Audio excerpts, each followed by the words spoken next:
Kev Adams balance cash sur ses débuts, entre succès, faux cul et désillusion. L'humoriste se lâche et c'est surprenant. Ce soir, les téléspectateurs retrouvent Kev Adams dans Haters, diffusé sur TFX à 21h10. L'occasion idéale de revenir sur le parcours du comédien et humoriste qui, malgré son sourire permanent et son énergie débordante, n'a pas hésité à confier récemment les coulisses parfois amères de ses débuts. Dans Haters, Kev Adams incarne Thomas, alias Thomas Lolama, une star des réseaux sociaux confrontée aux critiques féroces et au cyberharcèlement. Après une demande en mariage ratée et une rupture publique, son personnage doit affronter ses haters dans une aventure où se mêlent notoriété, amitié et quête d'identité. Un rôle qui tombe à pic pour Kev Adams, lui qui a lui-même été confronté, dès ses débuts, à la pression du succès et à des jugements souvent impitoyables. Le film raconte exactement ce qu'on vit quand la célébrité débarque trop vite dans ta vie. Il y a de l'amour, des clashs, et surtout cette question, comment gérer ceux qui t'attendent au tournant, expliquait l'acteur lors de la promotion du film. Difficile à croire, mais Kev Adams fête en 2025 les 25 ans de sa première apparition au cinéma. À seulement 9 ans, il jouait dans Cours toujours de Dante de Sarthe. Depuis, son cheveu a explosé. Les Profs, Fiston avec Franck Dubosc, Les Nouvelles Aventures d'Aladin, ou encore des films signés Guillaume Canet, Claude Lelouch, Serge Hazanavicius et Christophe Baratier.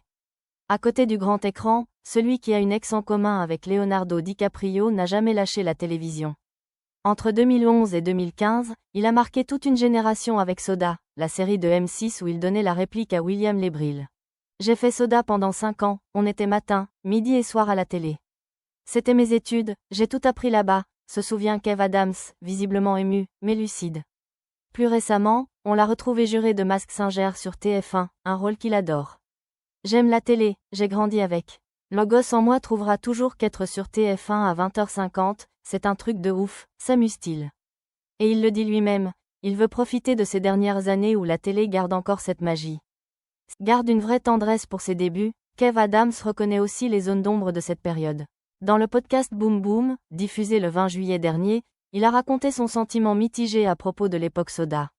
Je ne regrette pas de ne pas avoir continué, affirme-t-il sans détour.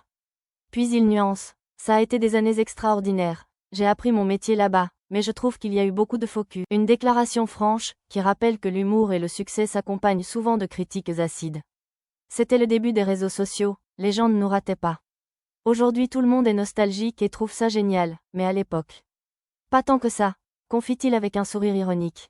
En plus de ses rôles sur scène et à la télévision, Kev Adams a prêté sa voix à de nombreux films d'animation, Le Lorax, Les Croods, Le Monde de Dory, La Famille Adams.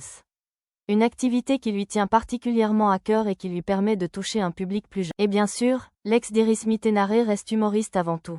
Après ses passages remarqués dans On ne demande qu'à en rire, Kev Adams a multiplié les one-man shows. Et malgré des moments pas toujours faciles, ce sont les souvenirs positifs qui finissent par l'emporter.